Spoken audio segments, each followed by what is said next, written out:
All right. What's up? What to do? What's up, everybody? Welcome back to my channel. Your girl G here. Appreciate you for tuning in, and we are gonna get into this episode of Real Housewives of New York. I am absolutely loving this season of Real Housewives of New York. We're getting into the nitty gritty, the backstories of each character.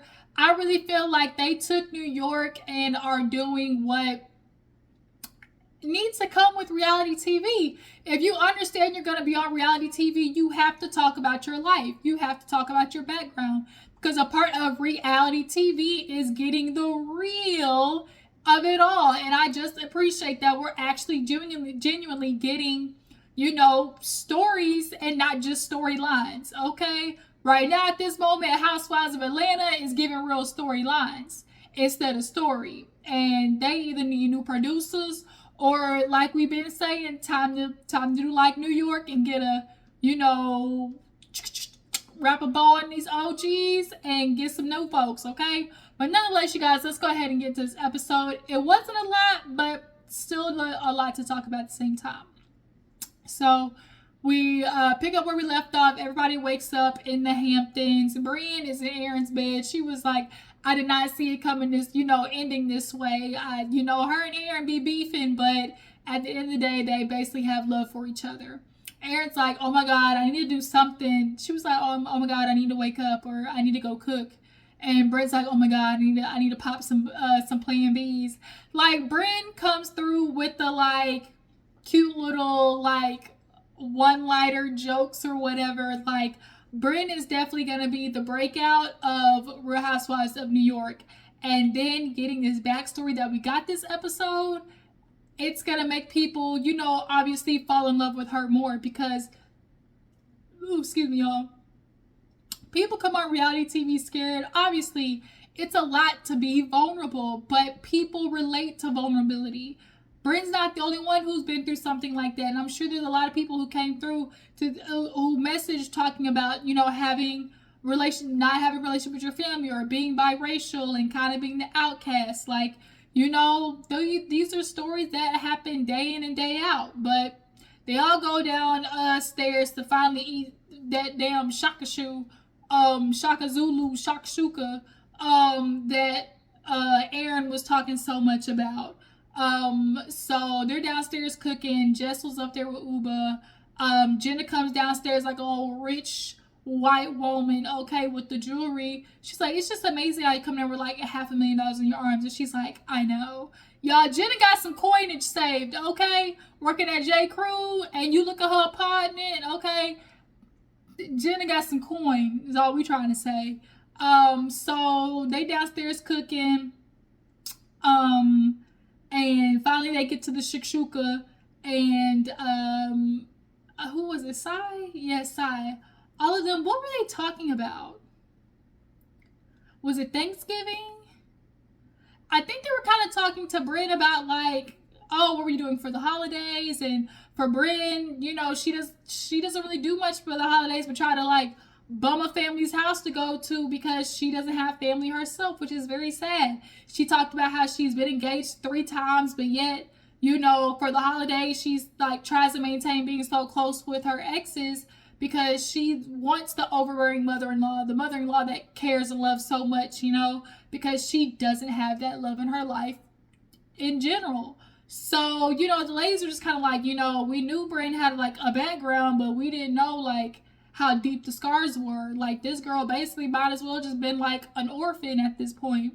Yeah, everybody was talking about what they were doing for Thanksgiving, and it's time to head back home, okay? Jessel try to get her laid, okay? So Erin, we see a little bit into Erin's background. Her family was in real estate, okay, the real estate, selling the big time penthouses, all right? So she naturally fell into real estate, but she loved the creative side of it more, which is what got her into the decorating, the restaging of these apartments. Because at the end of the day, yeah, you want to sell them, but doing all that renovating, not to make no money, that's a dud. We don't wasting money, okay? So she goes in there and does the interior of it all. So we see her. She's like, I work hard and still have time to do it. How the hell I do it? I don't know. But yeah, we see a little bit of Erin's background. Basically, Erin grew up with money. That's what we can deduce from that much. Um, so there was a scene with Erin and Jenna, where I think she basically caught up with her, and basically, they were discussing the Hamptons or whatever, and Jenna was like, "Yeah, Jessel, because Erin, you ain't. I see you, bitch. Erin's pointing that target to Jessel, because Erin don't want none. Erin don't want to be the fall guy. So Erin is pointing that arrow at Jessel hard, okay? Because she's seeing that Jessel's not necessarily, getting off on the right foot with the ladies. So Erin, girl, I see you. You might have been the mean girl in high school, because she picks the weak link, okay? And Erin is doing a good job of constantly pointing out the stuff with Jessel. I peep you, Erin. But Jenna, she basically was like, yeah, she called us some cackling hags. Erin was like, well, that bitch, like, that little heifer done called me a cackling hag. The fuck? So, Jenna, you ain't slick either. We're gonna talk about it. So yeah, Sai, she's at her house and she is, cooking or whatever, and she gives Bryn a call. She has the idea to do like a Thanksgiving / Brynsgiving, because Sai's like, you know what? We had like a real intimate moment back at the Hamptons, and me and Bryn, have a similar background, like, growing up poor, not having much, like, struggling like with the family background, like, so she has empathy for Bryn. So she wants to do a Brynsgiving. She calls Bryn, and Bryn's like, oh my God, like, I freaking love that. Like, I really appreciate it. So she's like, so they start talking about Jessel, and she was like, girl, what'd you think about Jessel at the Hamptons? Bryn is like, I don't know. Like, it is something up with Jessel. And Sai's just like, first of all, Sai was like, y'all gonna eat when y'all come to my house. She's like, I barely ate anything. She was not letting Erin live it down. Like, bitch, you barely fed us. Now, Erin, I know you as a skinny white chick, y'all be starving yourselves. Y'all literally inhale a cracker, 2 almonds, and a sip of green juice and call it a day. But on Housewives, you got to feed some folks, okay? Caviar wasn't gonna cut it. And shakshuka, I mean, it looked more like a crave dish more than like a filling dish. Kind of like more of like an accoutrement, like nibbles. Okay, that wasn't gonna fill nobody up. Onion, tomato sauce, and egg. That wasn't gonna do it. But yeah, so I said we ain't doing that over here. Y'all gonna eat when y'all come to my house. So basically, yeah, they started talking about Jessel, and Sai's like, I don't know what the fuck is up with Jessel. Like, the way she was coming at Jenna, her attitude necessarily, the complaining, like, and then it's like, girl, you ain't got laid either. Her husband David comes in and was like, hold on, wait a minute. Like, when you think about it, she's a woman who just had babies, had twins, and we don't know what body image issues she could be dealing with and things like that. Like, he kind of was able to bring it down to more of a perspective they might have not thought about. And I don't think it's like the ladies didn't think about it, but it's just that 2 years is a long ass time. Like, it's kind of almost feeling there comes to a point where there's no longer an excuse. You need to address the reasons y'all are copping out of not having sex with each other. And I think I know what it is. But yeah. So Sai's like, I guess you're right. Maybe, we could talk about that or whatever. When Jenna was talking to Erin, that was funny too. She was like, I don't really think she meant it like that. Jenna trying to backpedal coochie pop. You gonna drop the mess, but then, try to not make it as hot. The tea that you was spilling.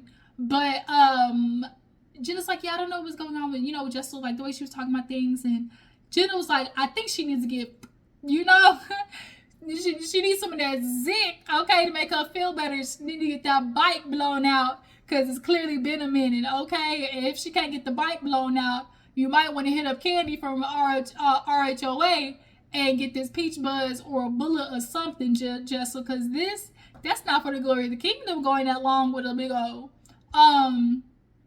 So Ubah, y'all know she has Ubah Hot, her hot sauce, actually ended up on Oprah's list. I know Oprah does a list every year of her favorite products, and she actually ended up on there. So she has a friend who's kind of become like a mentor, and she, basically is talking to her about, the business and what she's hoping to come of it. And, she kind of has another vulnerable moment with the girl, because she's like, what are you waiting on? Like, it's an investor. She's like, I know, but like, I'm just so used to, like, in my community, you have like the uncle, or, the community would, come together and pitch, for your business. And she's like, yes, I want an investor, but god dang, I don't want to have to, listen to somebody else. Because once you get investors, like, they start having a say in what you do with your business.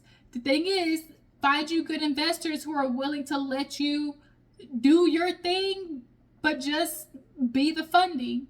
Like, find the right investor. But she's like, I'm just so, the idea of, like, I just miss that community or whatever. She's like, I really don't have nobody. She's like, what do you mean? Like, you have friends? She was like, yeah, but like, I just feel so alone. And she's like, I don't have my mom. And so it's like, okay, we found out that her mom passed away. And it's one of those things where you start to realize as you're older, you can have so many friends, be around so many people all the time, yet still feel alone. It is so possible to never be alone and still feel just alone. Like, you can always be around people and still feel alone. Constantly feel like you have like friends, but still feel alone. And for her, because her mom was her everything, her best friend, they did everything together, her motivation, she's missing that. So her friend was like, I can try to be here for you for the best I can. I know I'm not your mother, but what would your mother say? And she was like, her mom was like, girl, get that money. Better go get that money. So she's like, okay then, go get these investors, all right?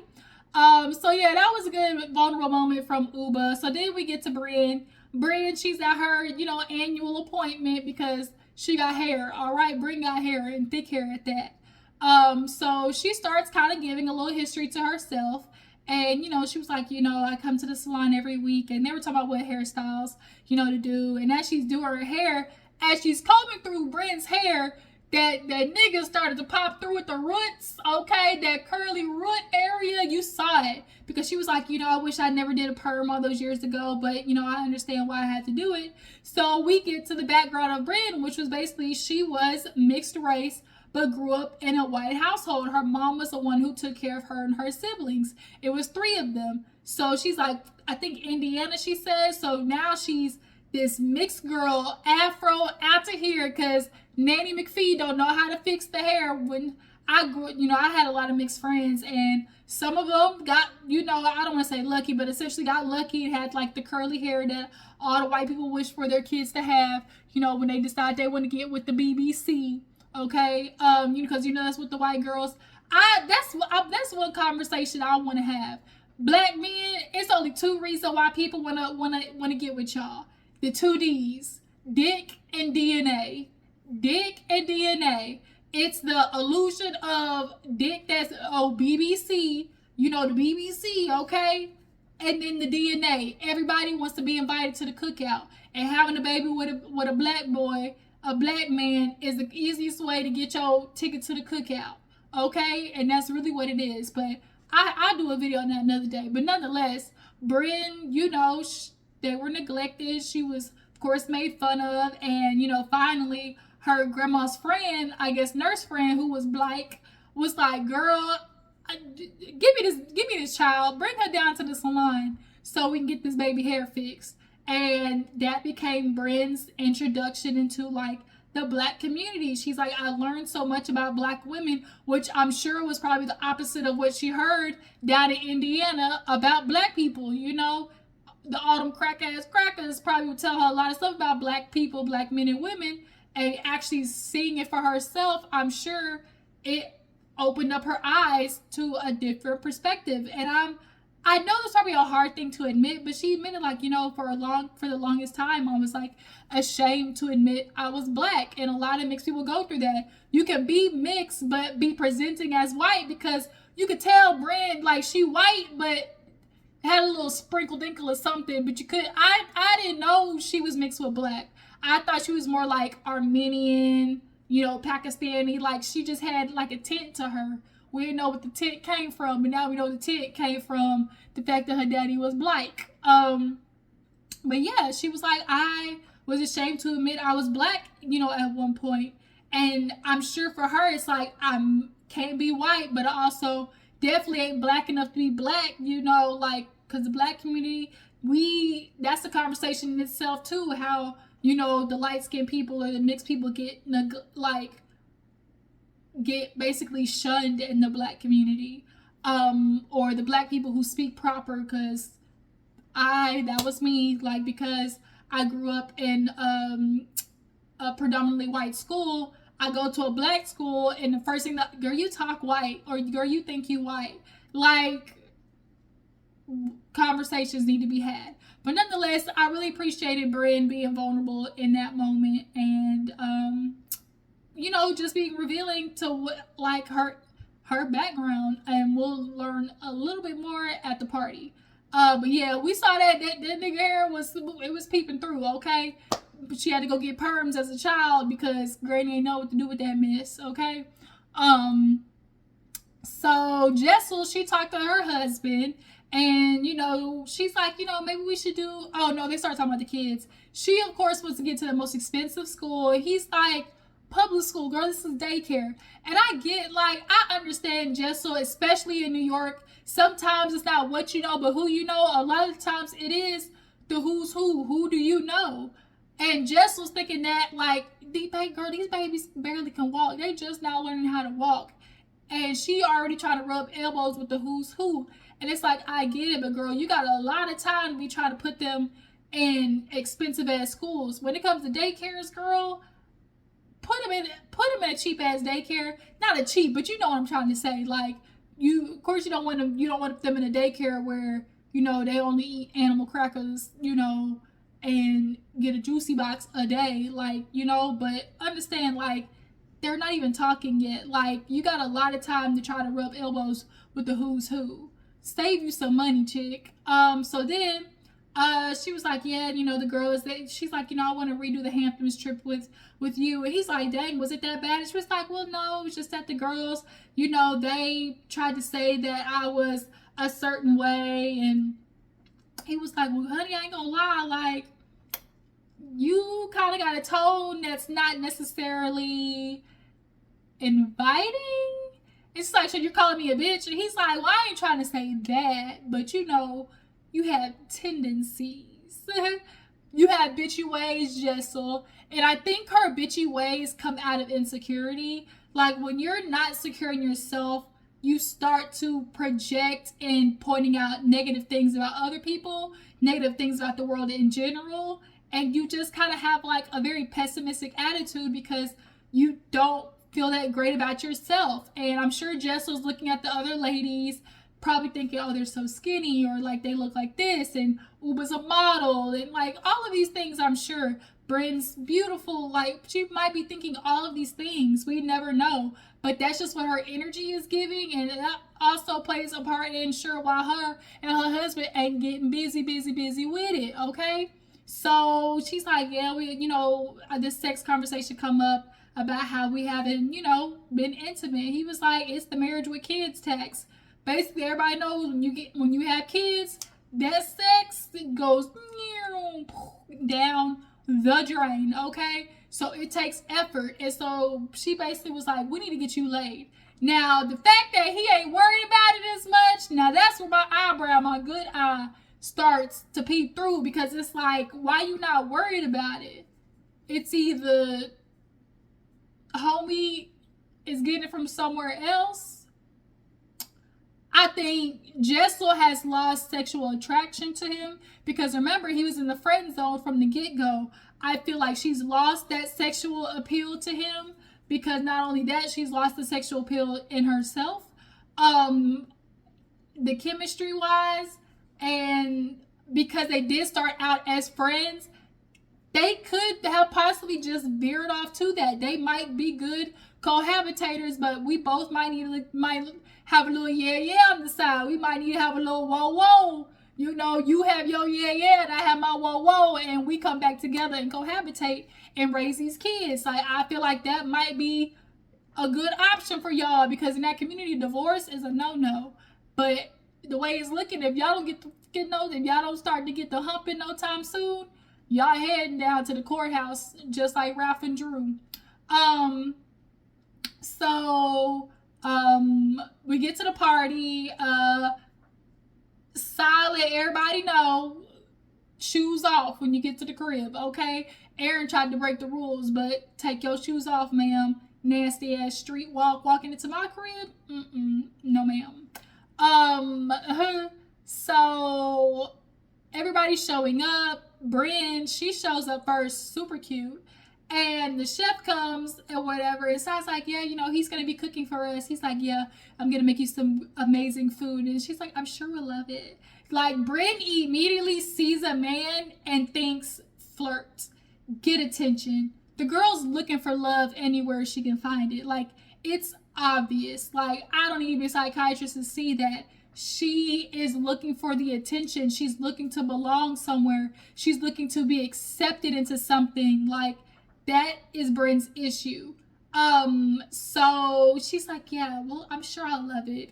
And so I'm like, girl, he married. She's like, oh, hell, girl, why you ain't tell me that? Like, it's too fast the way Brynn be immediately jumping to be flirting with a man. So she goes to the other dude, you married too? He's like, yes, I am. Like, girl, Brynn, every man you see, you ain't got to flirt with, child. So then Jenna loved her outfit, came in. Jenna, Jessel, all of them came in. So Jessel and Ubah, I think, go upstairs. And so Jenna is downstairs with Erin and Brynn. And Erin starts telling Brynn about what Jenna told her. And Jenna, in the confessional, they were like, you stirring the pot. And she's like, what does that even mean? And they were like, she was like, I'm not trying to do that. And they're like, so why did you tell her then? And she's like, I don't know, old lady brain. Like, girl, Jenna, girl, it's okay. They told you was being a little too non-confrontational. And girl, if you want to be on this show, you have to know you have to step your foot in the mess a little bit every now and again. So that's what she did. And so she told Erin what Jessel said, but then wanted to backtrack and be like, well, I don't think she meant it like that. Because Jenna's like, you know, I have a lot of empathy for Jessel. You know, I just try to think about her point of view. I really don't think that she has ill intent.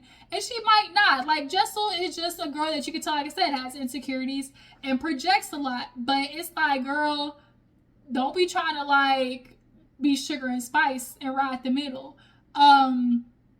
So, but also Erin is looking for any reason to go for Jessel. It's clear. So, they all sit down and everybody's, you know, saying happy Brynn'sgiving, happy to be here. And they're asking Brynn, like, how she's feeling. And she immediately goes to, I don't want to do it, which I'm sure they probably told her, okay, this will be your night to talk about stuff. And so when she said it, like, I don't want to do it, like, I felt like it was her basically saying, like, I know I have to talk about this. This is the moment for me to talk about this, but I can't do it right now. Like, I don't know how to do it. So they're like, it's like, just try to explain. So basically she was like, you know, my mom had me as a teenager. We basically lived on Section 8 welfare, you name it. Broke as a joke. My mom had babies. My dad, you know, he was older. She real tried to, like, breeze her dad being older. She's like, you know, my dad was, you know, older, and your mom was a teenager, and she had 3 kids. And she was like, yeah, you know, there was a lot of things, you know, more on his end, which leads us to believe 9 times out of 10 he was abusive. Drugs were involved, she said. They were clearly neglected. Was your mama trafficked? Was your daddy a pimp? Like, that's what it's giving. That's what I'm taking away from it. When y'all saw that conversation, what did y'all take away from it about the situation with her mom and dad? Because that's what I was thinking. Like, or he picked her up. He was that old dude that rolled by the high school and picked up the girls. Like, was he giving R. Kelly? Like, that's what it was giving. And then in the confessional, they're asking Brynn, like, you know, you gotta have to talk about it. She's like, no, later. Like, I can't do it. I just can't do it. she was just like, she immediately started crying. Like, Brynn has a lot of healing to do. And essentially, she was like, I just try to, I can talk about my feelings, but I'm just always going to obsess over the fact that, like, the two people who are the reason, like, I'm born didn't have the capacity to love me, couldn't love me. And it's like, damn, like, that's deep. Like, your parents, your parents are supposed to be the two individuals that love you unconditionally. Like, the people who are the reason why you're here, you're born. And a lot of you have to understand, not everybody's meant to be parents, which is why this idea of constantly forcing having kids down people's throat, it's like, that, man. Like, not everybody's supposed to be kids. How many times are we hearing stories of, I literally just watched a story the other day, this man and woman, this woman was basically like witnessing her kids get beat up and sitting there not being able to do nothing about it, or didn't do anything about it, while her children were getting beat up and put in cages and starved. Like, the kids were starved so much they didn't have enough energy to walk and were getting their ass beat and put in dog cages. It was a black man and a white woman, and she was sitting there watching it and letting it happen. One, obviously out of fear of leaving, but two, like, the need for a man is crucial in some women. And Brynn, it's clear that you have a want for a man, and that love that you were missing from your daddy and your mama, like, you got to figure that out, sweetheart. And it was basically to be continued on that part. But yeah, you guys, Real Housewives of New York is delivering. It is delivering. Y'all tell me what you feel about the episode. How you feel about each of the girls, Jessel, side, Brynn, Erin, Jenna. Who's your favorite? When y'all first saw Brynn, what did y'all think she was mixed with? I didn't think black though. Yeah, you guys, I really appreciate you for tuning in, and I'll catch you next one.